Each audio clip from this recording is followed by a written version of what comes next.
বাবুরে কি আর কইম কথা আইজও গেল না মনের ব্যথা মানছে ভাই থালাপাটি বিজয় আর আমরা ভাই থালার বাড়ি এই সাঙ্গ অবস্থা।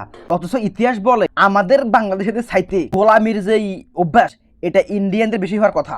কারণ কি ব্রিটিশরা যখনই আসছিল, যখনই তারা কলোনাইজিং করছিল, তখন সবার আগে করছিল ইন্ডিয়াতে, তারপর আস্তে আস্তে আসতেছে আমাদের বাংলাদেশে। কিন্তু এখন ইন্ডিয়ানরা এখন মুক্ত, তাদের মধ্যে এখন তাদের যে নতুন জেনজি, নতুন যে জেনারেশন, তাদের মধ্যে গোলামের কোনো চিহ্ন নাই।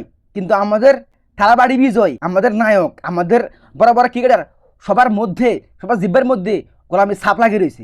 এরে বাবুরে মানছি ভাই থালাপাটি বিজয়, বড় বড় সাহসী বীর যোদ্ধা, আর আমরা ভাই থালার বাড়ি। এবং করতে গেলে এখন দুঃখ লাগে, মনে হয় নিজের নিজের পিড়াই। আজকে দেখেন, আজকে তামিলনাড়ুর যে একটা উত্থান হয়েছে থালাবাড়ি বিজয়, এর চাইতেও বড় বিজয় আমাদের বাংলাদেশে আমাদের মাশরাফি মুর্তজা, আমাদের সাকিব আল হাসান তাদের হইতে পারতো। শুধুমাত্র একটু এই নিজের জিব্বা আছে না, জিব্বাখানা যদি একটু সামনে থাকতো তাহলে কিন্তু হয়ে গেছিল।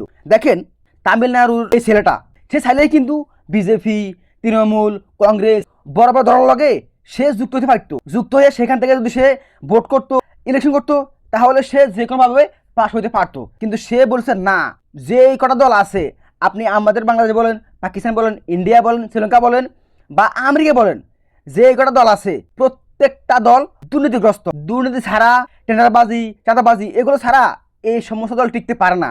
তো সেই ছেলেটা ভাবলো যে আমি কেন জেনে শুনে এরকম দলের সাথে আমি যুক্ত হব, যে দলগুলো চলে দুর্নীতি আর করাপশনের টাকা দিয়া, তাহলে কেন আমি সেই দলের সাথে যুক্ত হব। কিন্তু এই বুদ্ধি এটা আমাদের সাকিব আল হাসান আর আমাদের মাশরাফি মুর্তজা তাদের মাথায় খেলে না। এরে ভাইয়া, যদি আপনারা চাইতেন, আপনাদের যে জনপ্রিয়তা আমাদের বাংলাদেশে, আপনারা চাইলে একটা নতুন দল খুললে আপনাদের সাথে যত নতুন ইয়াং জেনারেশন সবাই আসতো, আপনারা একটা নতুন বাংলাদেশ তৈরি করতে পারতেন। কিন্তু আপনাদের জিব্বা, ওই যে সেই গোলামের অভ্যাস, গোলামি আর জিব্বা আর লোভ আপনাদেরকে গোলামি বানায় সারা জীবন। চাইলে আপনারা হইতে পারতেন দেশের মালিক, কিন্তু না, আপনারা হয়েছেন এখন দুর্নীতিগ্রস্ত একটা দলের সদস্য।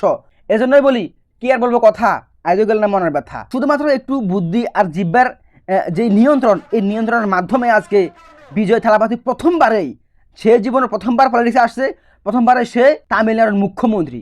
আর আমাদের সাকিব আল হাসান এখন জুয়ার কার্ড নিয়ে দৌড়াই, কোথায় বিজ্ঞাপন দেওয়া যায়।